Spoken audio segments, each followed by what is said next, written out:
Kalau istri saya alhamdulillah sudah siap dari dulu ya. Siap pentung kalau boleh. Apa hukum bagi seorang istri yang tidak mengizinkan suaminya poligami? Wis, insyaallah. Siapa yang kirim ini? Padahal dalam Islam sudah jelas. Bahwa poligami itu sunnah. Dan sebagai seorang mukmin, kita wajib menerima Islam secara kafah.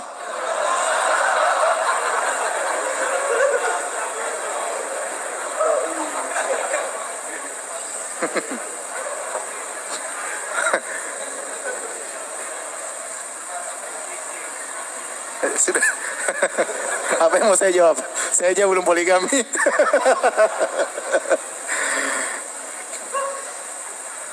Ya udahlah, sabar ya, akhi. Sabar ya, antum carilah gimana bisa mengambil hati istri antum ya. Pinter-pinter aja. Ikhwan dan akhwat yang rahmati Allah Subhanahu wa taala. Poligami adalah syariat yang mulia ya, bagi yang bisa melaksanakannya ya. Tetapi menjadi bumerang bagi orang-orang yang praktisi poligami namun tidak bisa melakukannya, mencoreng Islam. Ini banyak terjadi. Laki-laki maju dalam medan poligami dan dia tidak tahu tentang fikih poligami. Cepat emosi, tidak bisa mengendalikan istrinya, sedikit-sedikit main cerai. Dia tidak pantas untuk poligami seperti ini. Mentalnya tidak kuat. Syahwatnya yang kuat, mentalnya tidak kuat. Jadi poligami itu syariat yang berat ya. Saya punya teman-teman yang berhasil, Masya Allah. Kalau saya dengar cerita mereka memang laki-laki bermental baja ketika menjalani apa? Poligami. Tidak gampang. Perlu strategi dan macam-macam. Selain ilmu, selain duit, perlu strategi. Ilmu, duit, tanpa strategi, gagal. Ilmu tanpa duit juga sangat mungkin untuk gagal. Apalagi nggak punya duit, nggak punya ilmu, cuma modal syahwat, repot. Jadi ini syariat sangat mulia, tapi tidak semua orang bisa mengerjakan. Maka belajar tentang fikih poligami kalau ingin apa? Poligami. Belajar, ya. Dan ibu-ibu, masalahnya ada istri saya di sini sekarang. Jadi sampai sini saja ya, apa yang bisa. Ya, antum berdoa saja, siapa tahu Allah beri hidayah kepada istri antum ya.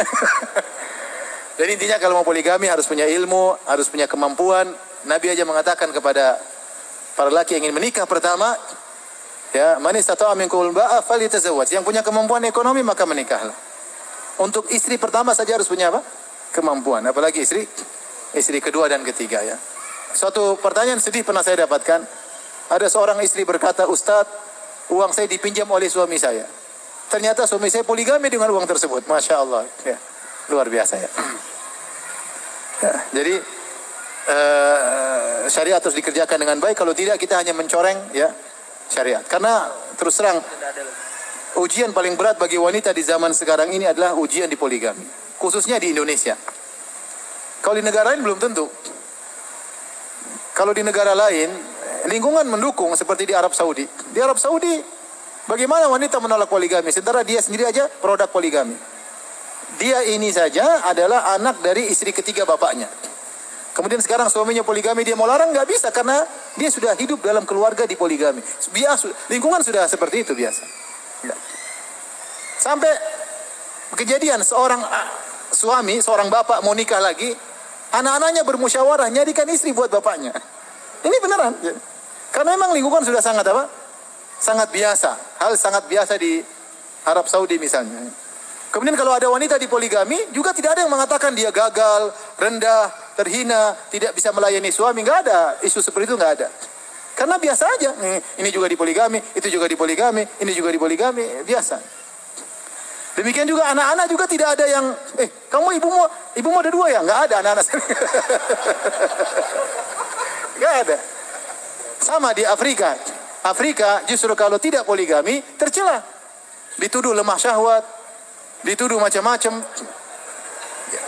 Saya punya teman S1, ketemu saya waktu hajian. Firanda, kamu S3? Saya S1, istri saya 3 katanya. Masya Allah. Top, saya bilang. Kalau poligami di sana sangat mudah, justru hukum asal berpoligami. Kalau antum tidak poligami, antum dipertanyakan kejantanannya, dipertanyakan mungkin lemah syahwat. Makanya antum kalau mau poligami gampang di Afrika, paling gampang di Afrika.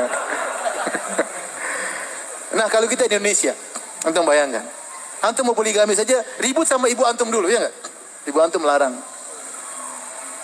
Kemudian istri antum jelas melarang, itu jelas. Kemudian dia bersekongkol sama anak-anak, bermusuhan sama antum. Kondisi sangat menyedihkan. Ini bukan kondisi saya enggak ya, saya cerita ini, cerita kondisi orang lain. Antum jangan suuzon ya.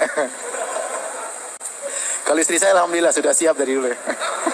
Siap pentung kalau boleh. Jadi maksud saya kondisi kita tidak semudah itu.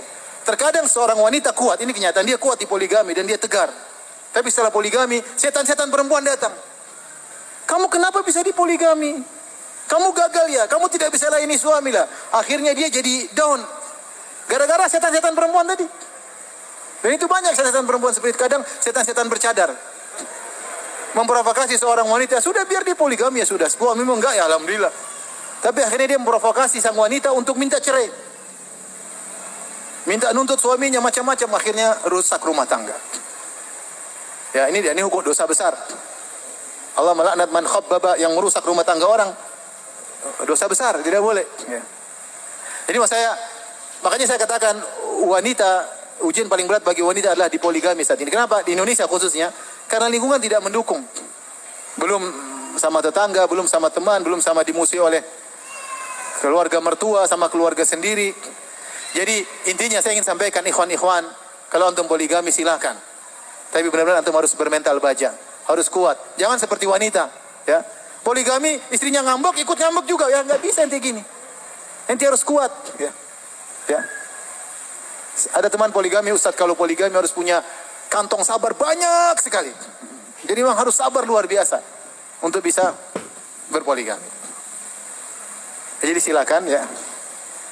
Yang mampu silakan, yang nggak mampu jangan coba-coba ya. Daripada menzalimi orang lain.